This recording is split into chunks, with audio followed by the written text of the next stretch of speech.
കൂട്ടുകാരേ കൂട്ടുകാരേ എനിക്കൊരബദ്ധം പറ്റിയേ.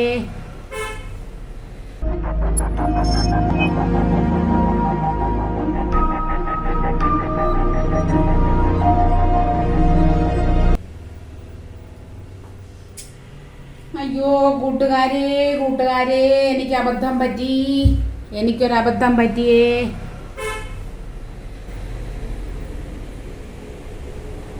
എന്താണെന്ന് മനസ്സിലായോ? ഇത് കണ്ടോ, ലൈനിങ് തുണിയാണേ. ലൈനിങ് തുണി വെട്ടിയിട്ട് ലൈനിങ് തുണി തന്നെ വെച്ച് നല്ല തുണി അങ്ങ് വെട്ടി. ഓർത്തില്ല, എന്തോ പല വിചാരത്തോടുകൂടി വെട്ടിയപ്പോൾ ഇത്രയും തുണി എങ്ങനെ മിച്ചം വന്നത് മനസ്സിൽ ഓർത്തപ്പോഴാണ് പിടി കിട്ടിയത്. ദൈവമേ, ലൈനിങ് തുണിക്ക് 40 ഇഞ്ചേ എടുത്തുള്ളൂ. എനിക്ക് ഒറിജിനൽ തുണിക്ക് 45 ഇഞ്ച് ഇറക്കം വേണമായിരുന്നു. ഞാൻ എന്നാ ചെയ്യും? പണ്ട് പറഞ്ഞ പോലെ ചെയ്യാം അല്ലേ? If a tailor make a mistake that's a new fashion. നമുക്ക് എന്തായാലും ആലോചിക്കാം.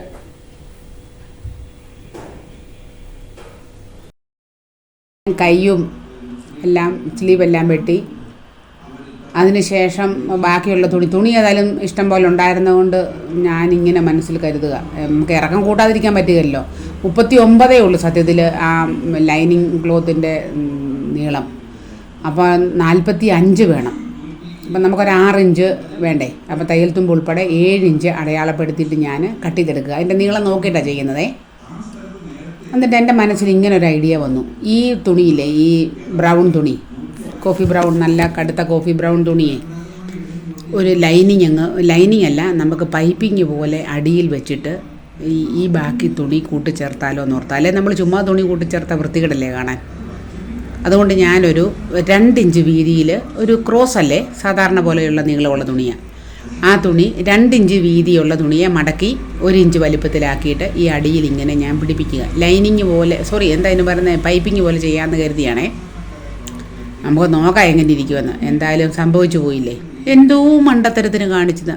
ഇങ്ങനെ സംഭവിക്കും എല്ലാവർക്കും. നമ്മൾ ഇച്ചിരി അശ്രദ്ധ വന്നു കഴിഞ്ഞാൽ അങ്ങനെയാണ്, ഒന്നിന് പുറകെ ബാക്കി എന്താ. ഒന്നാമത് ഈ വീഡിയോ എടുക്കുന്നുള്ളത് കൊണ്ടുണ്ടല്ലോ നമുക്ക് ആ സ്വാഭാവികമായിട്ടുള്ള വെട്ടൽ ചിലപ്പം ശരിയാകത്തില്ല. നമ്മളെല്ലാം ശ്രദ്ധിക്കണ്ടേ. എന്നിട്ട് ഞാൻ ഇത് കണ്ടോ, പൈപ്പിങ്ങിന് ചെയ്ത പോലെ അരികെ മടക്കി അടിച്ചു. കണ്ടോ, തീർത്ത് സ്കെൽറ്റനായിട്ടല്ല, ഇച്ചിരി കനത്തിനാണ്. എന്നാലല്ലേ അതൊന്ന് കാണാൻ പറ്റത്തുള്ളൂ.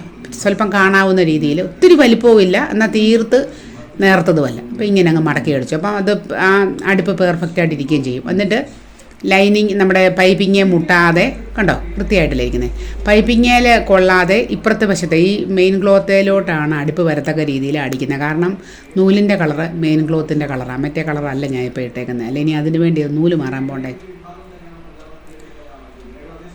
എന്നിട്ട് നമുക്കിതെങ്ങനെ ഈ പൈപ്പിങ് അങ്ങ് ശരിയായ രീതിയിൽ ഫിറ്റ് ചെയ്യാം. പൈപ്പിങ് അടിക്കാൻ നിങ്ങൾക്കറിയാമല്ലോ. ഇനി അഥവാ ഇങ്ങനെങ്ങാനും സംഭവിച്ചാൽ, നിങ്ങൾക്കൊക്കെ ഇങ്ങനെ സംഭവിക്കാറുണ്ടോ? സംഭവിക്കൂല്ലേ? സംഭവിക്കാത്തവരില്ല. അയ്യോ, എന്താ ചെയ്യാന്ന് എൻ്റെ ദൈവമേ, ഒന്നും പറയണ്ട. തുണിയില്ലായിരുന്നേ എന്നാ കാണിച്ചേനെ. എന്നിട്ട് അതങ്ങ് ഫിനിഷ് ചെയ്തു. നമ്മൾ പക്ഷേ ഒരു കാര്യം ശ്രദ്ധിക്കണം ഇനിവേ. കണ്ടോ ഇതെങ്ങനെയുണ്ട്? വൃത്തിയായില്ലേ? നല്ലതായില്ലേ? കുഴപ്പമൊന്നുമില്ല. പക്ഷേ നമ്മൾ ഈ വേറൊരു പീസ് വെട്ടിയെന്ന് പറയുമ്പോൾ നിങ്ങൾ ശ്രദ്ധിക്കേണ്ടത് തുണികളുടെ നല്ല വശങ്ങളും ചേർന്നിരിക്കണം. അതിനേക്കാളുപരി ഡിസൈൻ ശ്രദ്ധിക്കണം. എവിടുന്നേലും ഇച്ചിരി തുണി കിട്ടിയാൽ പോരാ. ഇത് പിന്നെ ഇതും തേരായതുകൊണ്ട് എനിക്ക് അധികം ശ്രദ്ധിക്കാനില്ല. ഇങ്ങനെ ഞാനങ്ങ് കൂട്ടിച്ചേർക്കുക. തേരല്ല എങ്കിൽ നിങ്ങൾ ഈ ഡിസൈൻ താഴെ വരുന്നത് പോലെ ശ്രദ്ധിക്കണം. അത് ഏറ്റവും വലിയ പ്രത്യേകത. അല്ലെങ്കിൽ പെട്ടെന്ന് നമുക്ക് കണ്ടാൽ തിരിച്ചറിയാം, ഒരു വൃത്തികേട് നമുക്ക് തോന്നും. ഇത് പിന്നെ ഇപ്പോൾ കറക്റ്റായിട്ടാണ് നിൽക്കുന്നത്. ആ രീതിയിലാണ് ഇപ്പം ഞാനിത് എടുത്തേക്കുന്നത്. ഇതെല്ലാം തുണി ഉണ്ടായിരുന്നതുകൊണ്ടാണ്, അല്ലേ വീണ്ടും വേറെ ഫാഷനുകളെക്കുറിച്ച് ചിന്തിക്കേണ്ടി വന്നേനെ. എന്താ ചെയ്യുന്നേ? വന്നതിൻ്റെ ബാക്കിയില്ലേ, പോയത് പോട്ടെ പോരടി പാപ്പി എന്നൊക്കെയല്ലേ പണ്ടത്തെ കാരണവന്മാർ നമ്മളോട് പറഞ്ഞേക്കുന്നത്. അപ്പം നമ്മളിങ്ങനെ അങ്ങ് തയ്ച്ച് പിടിപ്പിക്കുക. കണ്ടല്ലോ നിങ്ങൾ, ഞാൻ രണ്ടാമത്തെ തുണിയെ താഴെ വെറുതെ ചേർക്കുക ചെയ്തേ. വെറുതെ അടിയിലോട്ട് ഒരു 1/2 ഇഞ്ച് ജസ്റ്റ് കയറ്റി വെച്ചിട്ട് ഈ മുമ്പ് തയ്ച്ച പൈപ്പിങ്ങിൻ്റെ സൈഡിലൂടെയുള്ള അടുപ്പിൽ കൂടെ ഒന്നുകൂടെ അടിക്കുക ചെയ്തേ. എന്നിട്ട് ഞാൻ അതിൽ കൂടെ തന്നെ ഒന്നുകൂടെ അടിക്കും. അപ്പോൾ ഇത് ലെവലായിരിക്കണം, അത് പ്രത്യേകം ശ്രദ്ധിക്കണേ. തുണി രണ്ടും നല്ല ലെവലായിട്ട് വേണം പോകാൻ. ക്യാമറയുടെ സ്റ്റാൻഡ് എൻ്റെ ഇതേൽ മുട്ടിയാണ് നിൽക്കുന്നത്, അതുകൊണ്ട് ഇത് അനങ്ങുന്നു. ഒന്നുകൂടെ അടിക്കുകയാണേ. അടിച്ച അടുപ്പിൽ കൂടെ തന്നെ ചേർത്ത് അടിക്കുക. അല്ലെങ്കിൽ ഒരു 1/4 ഇഞ്ച് വിട്ട് നമുക്ക് നീക്കി വേണമെങ്കിലും അടിക്കാം, അതും കാണാൻ ഭംഗിയാണ്. അപ്പോൾ ഞാൻ അതേ കൂടെ തന്നെ അടിച്ചെടുത്തു. കാണിക്കാവേ, നോക്കിക്കേ. നിങ്ങൾക്ക് ഇഷ്ടമായോ? ഇനിയും നമുക്കൊരു കാര്യം കൂടെ ചെയ്യാം. അത്രയും അടിച്ചാൽ മാത്രം പോരല്ലോ. ലൈനിങ് ഞാൻ കൂട്ടിച്ചേർത്ത് പിടിപ്പിക്കുകയാണേ. ലൈനിങ് നമുക്ക് നല്ല തുണിയും മോശം തുണിയും കൂടെ ചേർത്ത് ലൈനിങ് ഒന്ന് ചോദിച്ചു. അതിനുവേണ്ടി നമ്മളെപ്പോഴും പറയും ഈ മിഡ് പോയിൻറ്റ് കട്ട് ചെയ്ത് വെക്കണമെന്ന് പറയും. അതുകൊണ്ട് നല്ല എളുപ്പം. നമുക്ക് മിഡ് പോയിൻറ്റ് 2ൻ്റെ ലൈനിങ്ങിൻ്റെ നല്ല തുണിയുടെയും ആ നെക്കിൻ്റെ നടുക്ക് ഭാഗത്ത് കട്ട് ചെയ്തേക്കുന്നതുകൊണ്ട് അതിലേ കൂടെ ഞാൻ തുണിയെ ചേർത്ത് വെച്ചിട്ട് ഒരടി പഠിച്ച് വെക്കുകയാണ്. തുണി തന്നെ മാറാതിരിക്കാൻ വേണ്ടിയാണ്. അത് നമുക്ക് ഇങ്ങനെ ചെയ്യണമെന്നൊന്നുമില്ല, പിൻ കുത്തി വെക്കും, എന്ത് വേണം ചെയ്യാം. ഇതാണ് ഏറ്റവും എളുപ്പമാർഗ്ഗം. എന്നിട്ട് ഞാൻ ഒന്നും കൂടെ നമ്മുടെ ആ കഴുത്തൊന്ന് നമുക്ക് വരയ്ക്കാവേ. നമ്മൾ കഴുത്ത് നേരത്തെ ഈ പീസ വരച്ച് വെച്ചിട്ടുണ്ട്, എങ്കിൽ ഒന്നുകൂടെ വരയ്ക്കാം. സ്കെയിൽ വെച്ച് നോക്കാം. 6 ഇഞ്ച് ഉണ്ട്, കറക്റ്റ് 3 ഇഞ്ചും ഉണ്ട്. കാണാമല്ലോ നിങ്ങൾക്ക്, 6 ഇഞ്ചും 3 ഇഞ്ചും തന്നെയാണ്. ഈ കർവ് ഉപയോഗിച്ച്, ഫ്രഞ്ച് കർവ് ഉപയോഗിച്ച് നെക്കിൻ്റെ ഡിസൈനും ഞാൻ കൊടുത്തു. യു കഴുത്താണ് സ്വല്പം പുറത്തോട്ടുണ്ട് അല്ലേ, അത് ഭംഗി. കാരണം 3 ഇത് അത്ര കൂടുതലൊന്നുമല്ല. അപ്പം ഈ ചെസ്റ്റ് അളവുള്ള ആൾക്കല്ലേ. ഇനി നമ്മൾ തിരിച്ചൊന്ന് മടക്കുക. എന്തിനാണെന്നറിയാമല്ലോ, ആ പാട് ഇപ്പുറത്തൊന്ന് പതിയാൻ വേണ്ടിയാണ്. ഇപ്പുറത്ത് വശത്തില്ലല്ലോ, അതുകൊണ്ട് പതിയാൻ വേണ്ടിയാണേ. കണ്ടോ? ഇനി നമുക്ക് ആ വരയെ കൂടെ കൃത്യമായിട്ട് അടിക്കാം.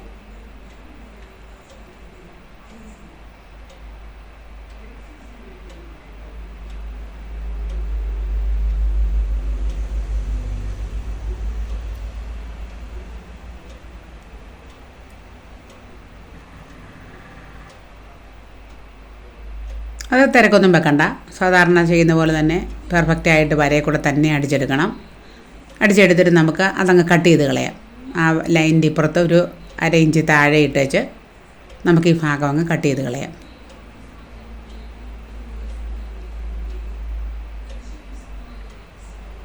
രണ്ട് മൂന്ന് ആ കർവ് ഭാഗത്ത് 2-3 കട്ടിട്ട് കൊടുത്തിട്ട്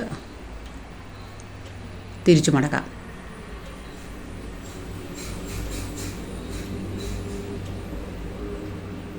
തിരിച്ചു മുടക്കുമ്പം നല്ല ഭാഗം കാണിക്കുക. ഇതാ നല്ല ഭാഗം, നല്ലതായിട്ട് കഴുത്ത് വന്നില്ലേ. അതുകൊണ്ട് കാര്യമില്ലല്ലോ, താഴെ ഒരു പടി വന്നിടത്തോളം കാലം കഴുത്തേ കൂടെ എന്തെങ്കിലും ഉണ്ടെങ്കിലല്ലേ കാണാൻ ഭംഗിയുള്ളൂ. അല്ലെ പിന്നെ ഒരിടത്ത് മാത്രം ചുമ്മാതൊരു ബ്രൗൺ ഇതെങ്ങനെ വന്നെന്ന് ഓർക്കുകയല്ലേ. അതുകൊണ്ട് ഞാൻ ഈ കഴുത്തേൽ ഒരു പൈപ്പിങ് കൊടുക്കാൻ പോവാം. അപ്പം നിങ്ങൾ ശ്രദ്ധിക്കണേ, നമുക്ക് ഒന്നുകിൽ തുണി താഴെ വെച്ച് നെക്ക് കൂട്ടി അടിച്ചിട്ട് ഇങ്ങനെ മറിച്ചിടാതെ പൈപ്പിങ് കൊടുക്കാമായിരുന്നു. ഞാൻ പക്ഷേ മറിച്ചിട്ട് കഴുത്ത് ശരിയാക്കിയ കഴുത്തേലോട്ടാണ് പൈപ്പിങ് കൊടുക്കുന്നത്. അപ്പോൾ 1/4 ഇഞ്ച് വിട്ട് കഷ്ടിച്ച് 1/4 ഇഞ്ച് കൊടുത്താൽ മതി. കാരണം നല്ല ഓൾറെഡി തയ്ച്ച് വൃത്തിയാക്കി വെച്ചേക്കുന്ന കഴുത്തല്ലേ. അപ്പോൾ ജസ്റ്റ് ഒരു 1/4 ഇഞ്ച് നല്ല ഷേപ്പിൽ, ഒരേ ഷേപ്പിൽ കൊടുക്കുക. ഇവിടെയും ഞാൻ സാധാരണ പോലെ പൈപ്പിംഗ് ക്രോസ് തുണിയാണ് എടുത്തേക്കുന്നത്. മുമ്പത്തേൻ്റെ അത്രയും വീതിയില്ല കേട്ടോ, എന്നാൽ അതിനേക്കാൾ സ്വല്പം കൂടെ കുറവ്. 2ആയിട്ട് മടക്കി പിടിച്ചാൽ കൊടുക്കുന്നത്, ഓർത്തോണേ. ഒരറ്റമല്ല, തുണിയെ ക്രോസ് പീസിനെ 2ആയിട്ട് മടക്കി വെച്ചിട്ടാണ് കൊടുത്തു പോകുന്നത്. കാണാമല്ലോ നിങ്ങൾക്ക്. എന്നിട്ട് നമ്മൾ കഴുത്ത് പെർഫെക്റ്റ് ആക്കി വെച്ചുകൊണ്ട് നമുക്കിതങ്ങ് ഫുള്ള് കൊടുക്കാം. 2ആക്കി മടക്കി വെച്ച് പൈപ്പിങ് കൊടുക്കുന്നത് നല്ലതാണ്, വൃത്തിയായിട്ടിരിക്കും 2 വശവും. ഇച്ചിരി കട്ടി കിട്ടുകയും ചെയ്യും. ഇത് നിങ്ങൾ ഓർക്കണേ, തയ്ച്ച കഴുത്തിൻ്റെ സൈഡിൽ, അപ്പോൾ നല്ല കനത്തിനിരിക്കും. എന്നിട്ട് നമ്മൾ ഉള്ളിലോട്ട് മടക്കുക. നമുക്ക് വേണ്ട അളവിൽ നമ്മൾ മടക്കിയെടുക്കുക. ഒരുപാട് വലിപ്പവുമില്ല, എന്നാൽ തീർത്ത് ചെറുതും അല്ലാത്ത രീതിയിലാണ് ഞാൻ എടുക്കുന്നത്. കാണാമല്ലോ നിങ്ങൾക്ക്. ഇത് പൈപ്പിങ് അറിയാമോ നിങ്ങൾക്ക് വെക്കാൻ? എനിക്ക് തോന്നുന്നൊരു വീഡിയോ ഞാൻ പൈപ്പിങ്ങിന് വേണ്ടി തന്നെ പണ്ട് നേരത്തെ ഇട്ടിട്ടുണ്ടെന്ന് തോന്നുന്നു. അപ്പം നിങ്ങളത് നോക്കണം, അറിയത്തില്ലാത്തവരെ.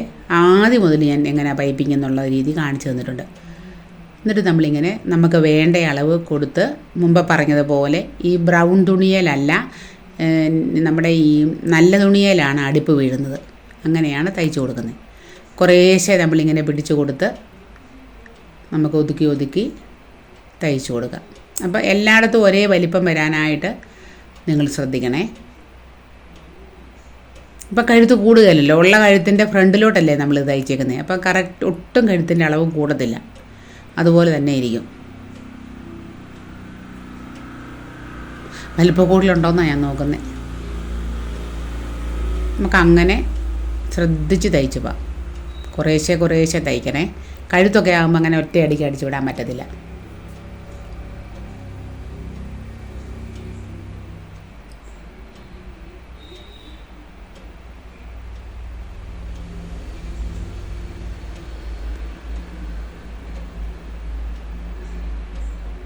പൈപ്പിങ് തീർന്നു.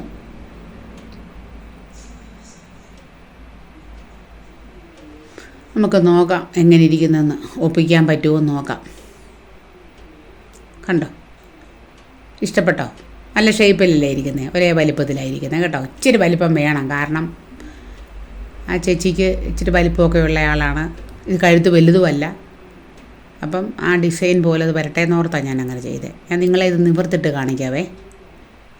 കഴുത്തും ആ ഫ്രണ്ട് പീസായത് കണ്ടോ, ഇങ്ങനെ അതിൻ്റെ ഫൈനൽ ലുക്ക്.